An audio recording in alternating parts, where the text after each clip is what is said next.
as you know, you hang around K-Vine any length of time, we love this language of journey, that we're, it's not even so much about the destination. That's in God's hands. He's got that all sorted, but we're kind of on this journey. So sometimes we move about the area. We've been taking some shots up in one of the parks, like back in East Kelowna, and just kind of getting that journey feel. But we were just like totally, I think, actually gripped by the Holy Spirit on Tuesday. We were just talking and thinking about kind of where we're at on our journey, and we were like, oh my word, like we've got to come down into the heart of Kelowna and just walk with some people like yourself. Who is Geoff? What's your last name? Haney. Geoff Haney, who is I don't know, I'm just kind of getting this on the fly here, but you're like a tour guide for us. Not even a tour, that sounded bad. You're just help guide us kind of in the guts of Kelowna right now. What's going on, man? The building and stuff and COVID, but there's a whole community of people that we need to learn from, we need to walk with, and we need to advocate for. Well, for sure, and they need that. Yeah. They need people on their side. Wow. Our community. Yeah. So describe the community a bit for people that aren't aware. It's crazy how many of us aren't actually even aware. Well, like, believe it or not, the homeless community are pretty tight knit. They look after each other. On that note, they still steal from each other too, but that's part of the survival instinct. We all do it. Yeah. So it's like, By the way, that is the flippin' coolest mask ever. Like, just turn it to it's got like a pouch for the beard. That is like so rockin'. I just love it. Anyway. Makes you look like an expert. There you go. So that's a tight-knit community, but quite lost in the shuffle. Yeah, big time. I mean, come summertime, the temporary shelters get shut down. So what makes our community or society think that people don't need to be inside in the summer too? Oh, interesting. You know what? I mean, and then they put them in a tent city that's on gravel. Yeah. I don't like that. Yeah. Would you sleep on gravel? Yeah, exactly. So why should anybody be forced to sleep on a gravel? All our bodies are the same. Yes. Yeah. I mean. Yeah. Just because you're like, no one gets used to this. No.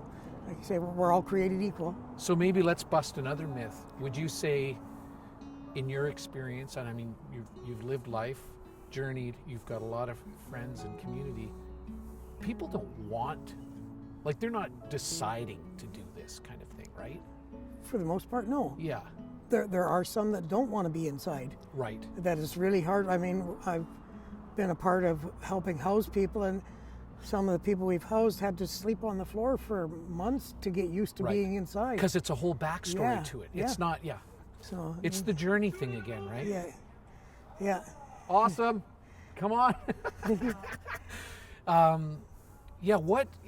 We're kind of just a stumbling along little community of people that want to love people and love Jesus from all over, the hills and the streets and just all over. We just want to learn to walk together. Yeah. What would your counsel be to us or advice? Like, we don't want to do the program thing. No, we don't want to do the remember that the people on the street are people too. Dude. It's everybody's people. Listen. Sometimes all they want to do is be heard. Yeah. Yeah. So. What would be one of the main things that would make you feel like someone's not looking at you as another human being? Or is there a whole bunch? There's probably a lot. That's a pretty big question. Just by avoiding people avoiding, ignoring. It's just Yeah, I had a friend the other day that was in Rutland, and she was just walking down, and there was a guy just totally crashed out, and obviously just having a rough go of it, and probably somewhat blitzed, and she just stopped and just checked in, like, are you? And he looked up at her, and he just was like, thanks for caring. Like, nobody ever asked me just how I'm doing, and that whole thing, being said, I just like, Yeah, that's pretty cool. Isn't that Yeah, cool? Yeah. Yeah, Jesus talked, I think, a lot about this thing of sight, and we're way more blind than we think. Oh, yeah, yeah. Sometimes self-inflicted. We don't want to see. It's like there's a lot of fear-based ignorance too. Dude, unpack that a little bit. Well, people are just ignorant to what's going on around them because they're afraid of it. Yes. So, they don't want to know. Yes. So Yeah. when if they took the time to know, they would get to meet some real cool people.